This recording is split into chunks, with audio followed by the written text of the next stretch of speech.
ये चर्चा थी कि क्या प्रोग्राम कैंसिल कर दें क्योंकि बारिश हो रही है। तो हमने सोचा 11 साल हो गए हैं नेपाल में आए हुए, तो किसी ना किसी तरीके से प्रोग्राम करेंगे।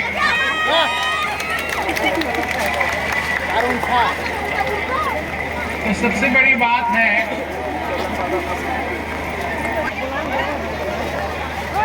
तो लोगों को अच्छा नहीं लगता है, परंतु जरा ख्याल करो, सोचो कि जीवन में भी यही हाल होता है। हर एक दिन सूरज नहीं चमकता,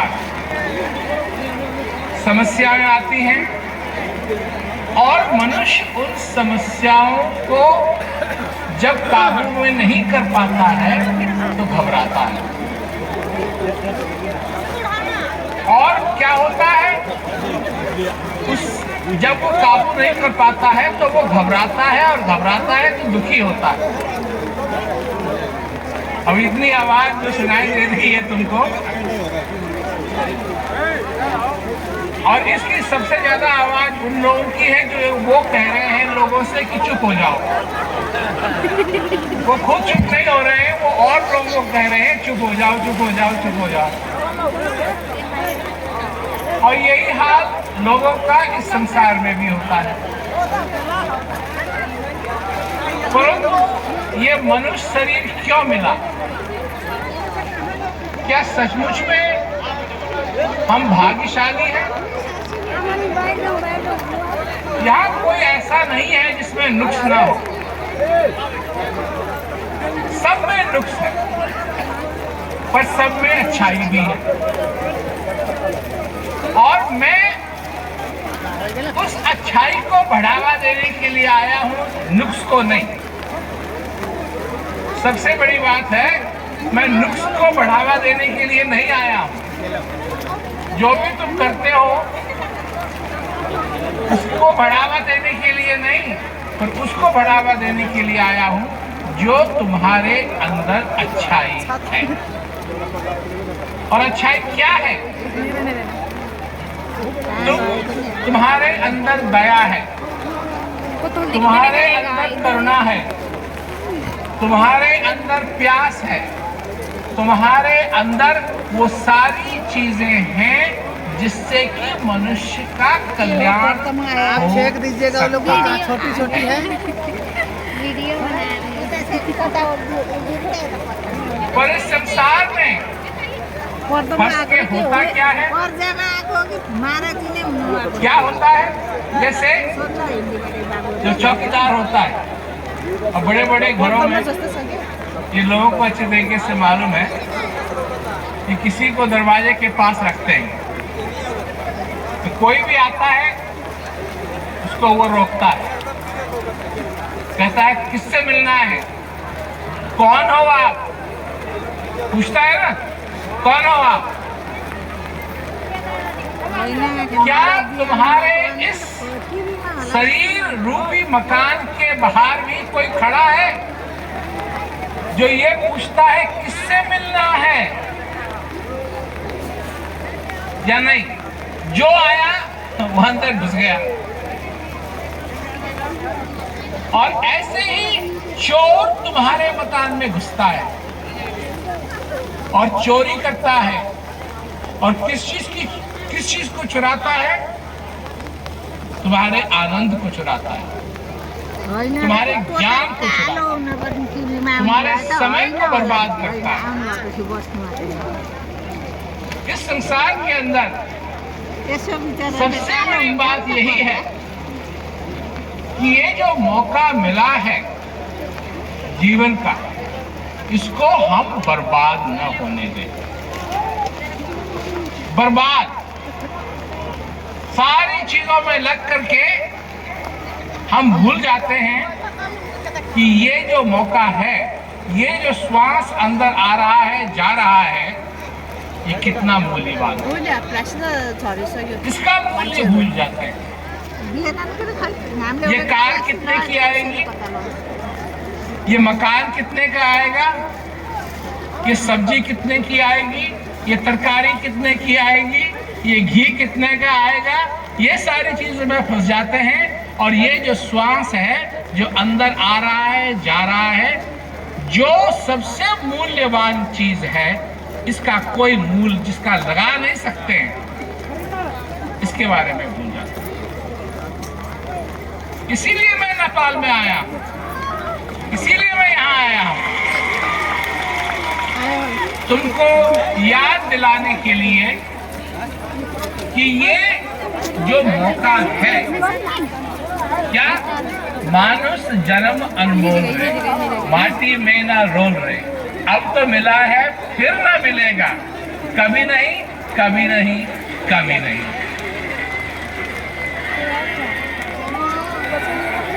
बहुत बड़ी बात है ये।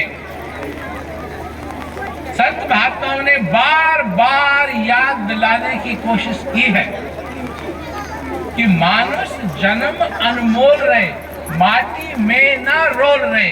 इसमें ये नहीं कहा है कि जो हीरा है वो अनमोल है, नहीं, मानुष जन्म अनमोल, मानुष जन्म अनमोल रहे, माटी में ना रोल रहे, अब तो मिला है फिर ना मिलेगा, कभी नहीं कभी नहीं कभी नहीं। तू सत्संग में जाया कर, गीत प्रभु के गाया कर, शाम सवेरे बैठ के बंदे उनका ध्यान लगाया। नहीं लगता कुछ मोल रहे, माटी में ना रोल रहे, अब तो मिला है फिर ना मिलेगा, कभी नहीं कभी नहीं कभी नहीं। तो ये याद रखना कि ये बार बार नहीं होता है। अब जो हुआ है, देखो यहाँ प्रोग्राम रखा गया, किसी को नहीं मालूम था बारिश होगी या नहीं होगी। लोग आए, बारिश शुरू हो गई, बारिश शुरू हो गई, बहुत सारे लोग चले गए, बहुत सारे लोग चले गए। जब मैं आ रहा था तो मैंने देखा लोग जा रहे थे। पहले मैंने सोचा ये आ रहे हैं, फिर किसी ने कहा नहीं ये जा रहे हैं। इधर जिस चीज के लिए इतनी दूर चल के आए थे उससे वंचित रह गए।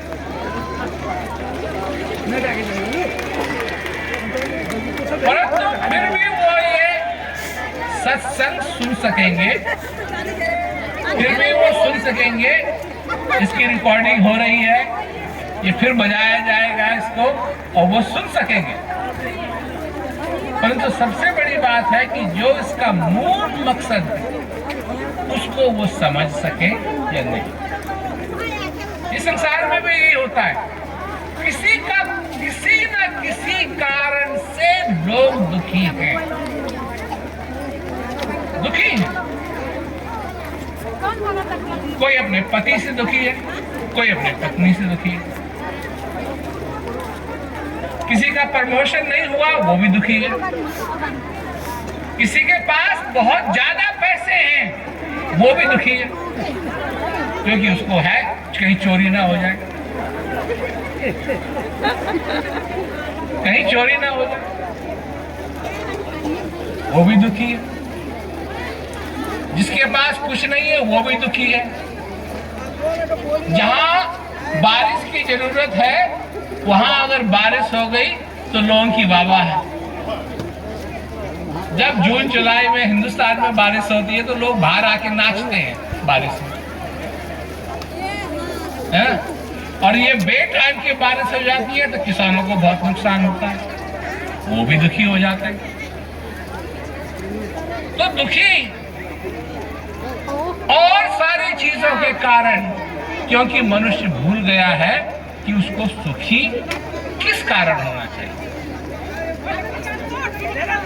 और सुखी होना चाहिए उसको इस कारण कि वो जीवित है। 3 चीजें हैं, तुम्हारा जन्म हुआ, अभी तुम्हारा श्वास चल रहा है और एक दिन तुमको जाना है। दिन तुमको जाना है। बड़े बड़े पंडित, बड़े बड़े पंडित, बड़े बड़े संत, बड़े बड़े महात्मा, बड़े बड़े भगवा पहनने वाले, बड़े बड़े सिर मुड़ाने वाले, ये भी जाएंगे, ये भी जाएंगे। आए थे सो जाएंगे, राजा रंक फकीर। एक सिंहासन चढ़ चला, एक बाल गई जंजीर। यही होता है ना उनके साथ। सब जाएंगे, चोर भी जाएगा, झूठ बोलने वाला भी जाएगा और सच बोलने वाला भी जाएगा, हैं? सब जाएंगे, कोई भी रहता है इस संसार के अंदर। परंतु जब तक तुम जीवित हो, जब तक तुम जीवित हो, तुम कुछ कर सकते हो और अपने जीवन में खुशियों से भरो, खुशियों से भरो।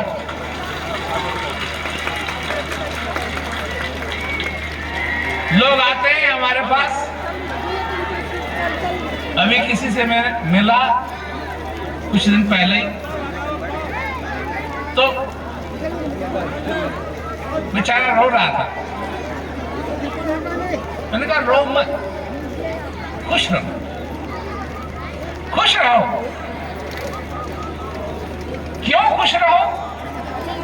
क्योंकि तुम्हारे अंदर ये श्वास आ रहा है और जा रहा है। नर्तन भगवानित कहूँ मेरो, सन्मुख मरुत अनुग्रह मेरो, करुणधार सद्गुरु दृढ़नामा, दुर्लभ का सरल करेगा। इस श्वास का आना जाना ही मेरी कृपा।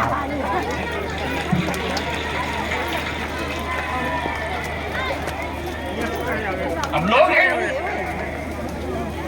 हैं जाते हैं, क्या क्या करते हैं, किसके लिए करते हैं, किसके लिए करते हैं? खुश होने के लिए करते हैं।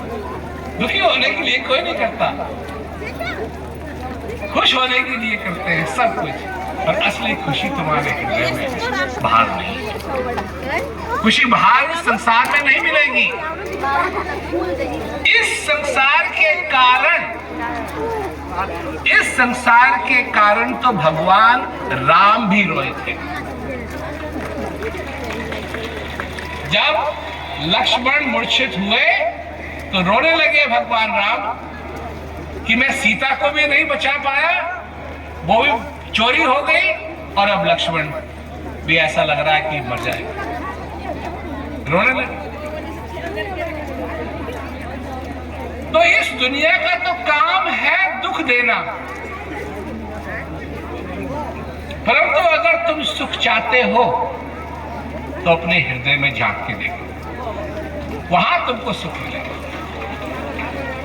इस श्वास में, इस श्वास को पहचानो, इस श्वास को जानो, इसमें तुमको वो चीज मिलेगी जो तुमको सुखी कर सकती है।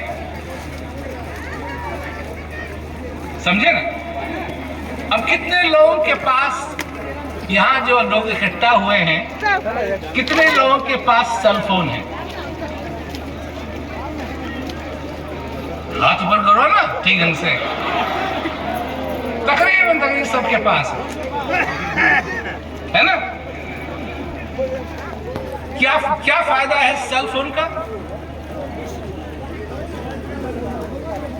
क्या फायदा है सेल फोन का?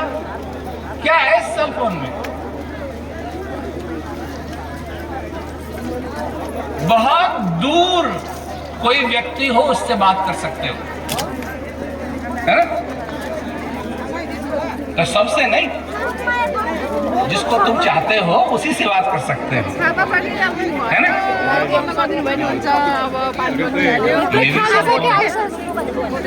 ये शरीर भी सेल, सुनो मेरी बात, ये शरीर भी सेल फोन। तुम्हारा सेल फोन में कैलकुलेटर है,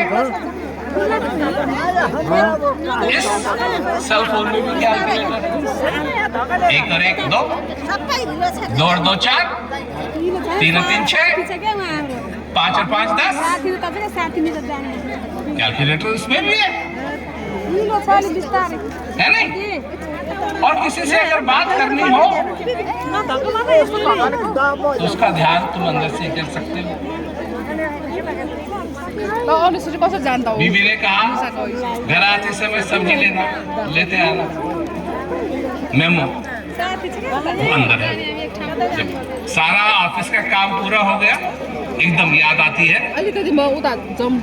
सेल फोन में। कैमरा है तुम्हारे सेल फोन में, इसमें भी कैमरा है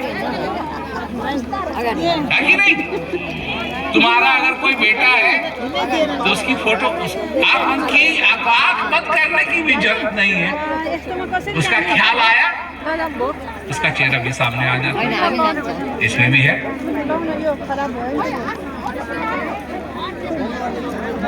एक बात है, तुम्हारे सेल फोन में पिन कोड है?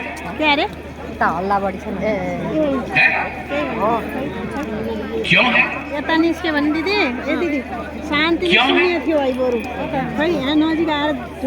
इसलिए कि जब तक सही पिन कोड नहीं दबाया जाएगा फोन खुलेगा नहीं, है ना?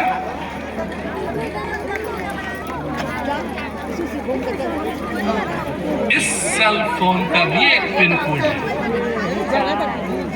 और जब तक तुमको वो पिन कोड नहीं मालूम तो ये खुलेगा नहीं।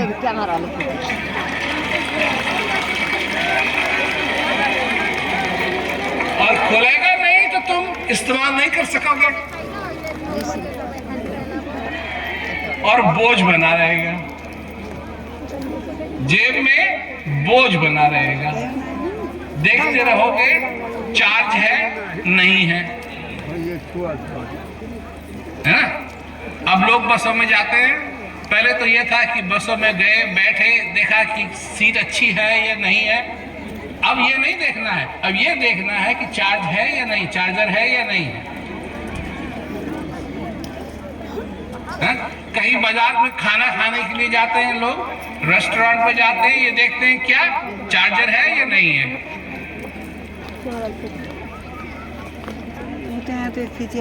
इसको भी चार्ज चाहिए। इसको चार्ज कैसे मिलेगा? इसको चाहिए सत्संग रूपी चार्ज।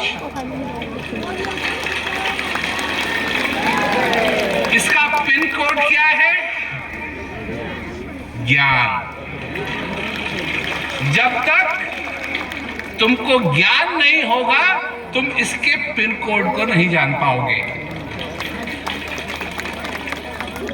अब लोग हमसे कहते हैं कि जी अगर आपका ज्ञान इतना अच्छा है तो हमको दे दो। तुम अपना पिन कोड लोगों को देते हो? हम क्यों दें? बिना जिज्ञासा के कैसे दे दें तुमको? जिज्ञासा होगी जब तुम्हारे देखो 2 प्रकार भोजन तुम खाते हो, 2 प्रकार से। समझो इस बात को कि 2 प्रकार से भोजन खाते हो। भैया एक मुंह में डाला, भैया निगल लिया, और दूसरा भूख लगी है, भूख लगी है। और भूख लगी है तो कहां से भोजन की बात चालू होती है? सूंघने से। कमरे में आए मुंह में पानी आने लगता है। सारी चीजें उस भोजन की तरफ, सारा ध्यान उस भोजन की तरफ जाता है। कब? जब भूख लगी। भूख नहीं लगी है? क्या लोग खाना खाते हैं जब भूख नहीं लगी होती है? हाँ या ना? ना या हाँ? खाते हैं, शादी में जाते हैं, ब्याह में जाते हैं, किसी की पार्टी में जाते हैं, भूख नहीं है फिर भी खा रहे। दो तरह की हंसी होती है, एक वो हंसी जो सचमुच में कोई मजाकिया बात तुमने सुन ली उससे आ रही है, और दूसरी रावण वाली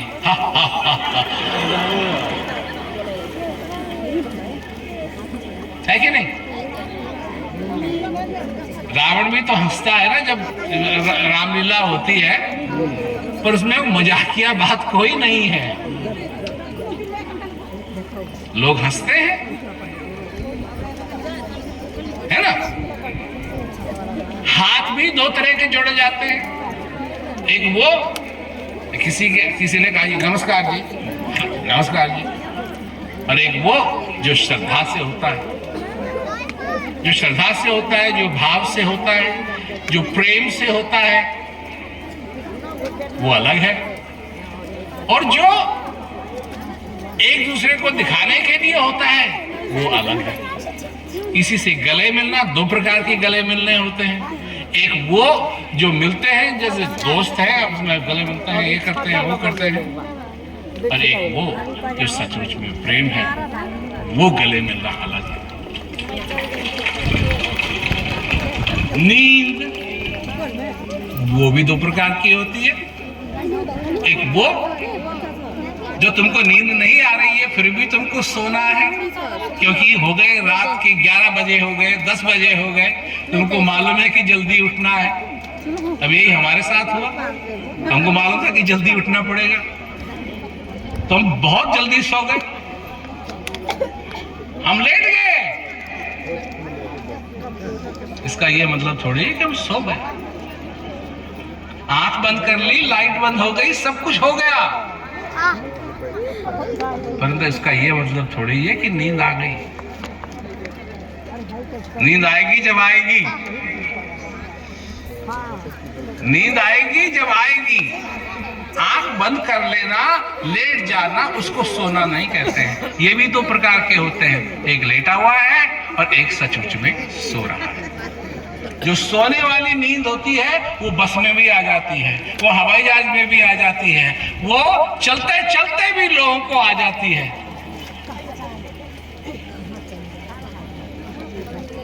वो नींद, वो अच्छी, वो सुहानी। ज्ञान कितने प्रकार के हैं सारे, एक इन सारी चीजों का, एक दुनिया में जितनी भी चीजें हैं, एक उनका ज्ञान है और एक अपना ज्ञान है, इसमें तुम अपने आप को जानो। ज्ञान दोनों है, एक से आनंद मिलेगा, दूसरे से आनंद नहीं मिलेगा। चाहे कितना भी इकट्ठा कर लिया जाए, चाहे कितना भी इकट्ठा कर लिया जाए, बात ही आनंद की है। सत चित आनंद। जब ये चेतना उस सत्य के साथ मिलेगी तो आनंद ही आनंद। ये इसीलिए ये नहीं है बात कि तुमको व्रत रखना है। व्रत रखना है, लोग नहीं ये व्रत रखो, वो व्रत रखो। व्रत से क्या मिलेगा? अगर व्रत करने से किसी को कुछ मिलता तो पंडित जी को तो खाना ही नहीं चाहिए।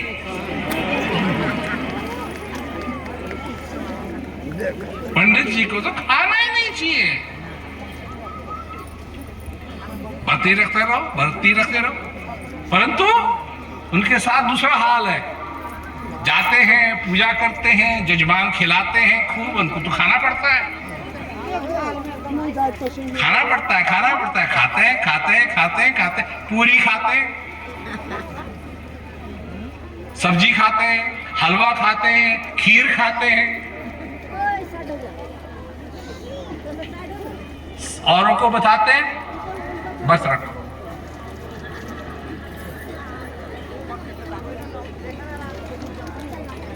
और पेट घुर घुर घुर घुर। वो तुम्हारी कॉल आ रही है। वो कॉल क्या है? बेवकूफ, खाना खाना।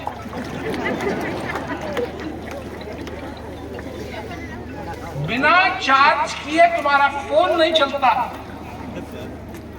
बिना चार्ज किए तुम्हारा शरीर कैसे चलेगा? मेरे को बताओ, बिना चार्ज किए तुम्हारा शरीर कैसे चलेगा? पर है, दुनिया में प्रथा है। और अगर शरीर को वर्त रखना ही है तो वो भी ऑटोमेटिक है। भूखी चली जाती है, भूखी चले गई तो फिर खाने की जरूरत नहीं।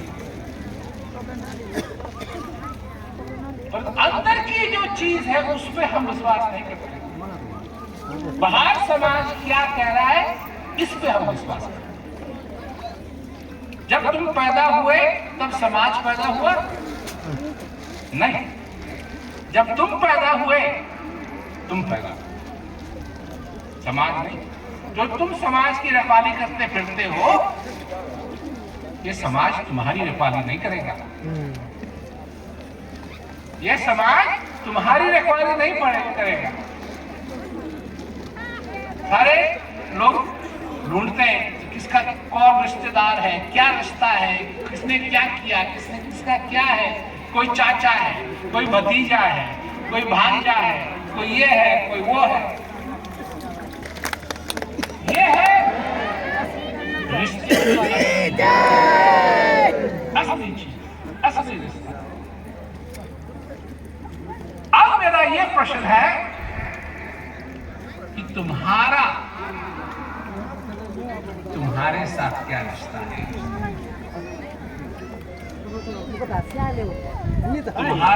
तुम्हारे साथ क्या रिश्ता है?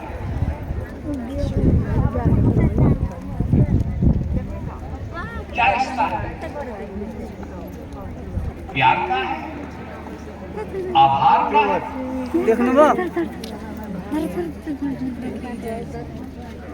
या और कुछ है? मैं ऐसा होता तो अच्छा होता, मैं ऐसा होता तो अच्छा होता। एक बार एक आदमी ने, मैं इंटरव्यू दे रहा था, तो उस दिन कुछ मूड मेरा मजाक किया था। तो वो जैसे मैं आके बैठा कमरे में, तो मुझे कहता है, आप बहुत चमक रहे हैं, आप बहुत चमक रहे हैं, आपकी सीक्रेट क्या है चमकने की? मैंने कहा फेयर एंड लवली।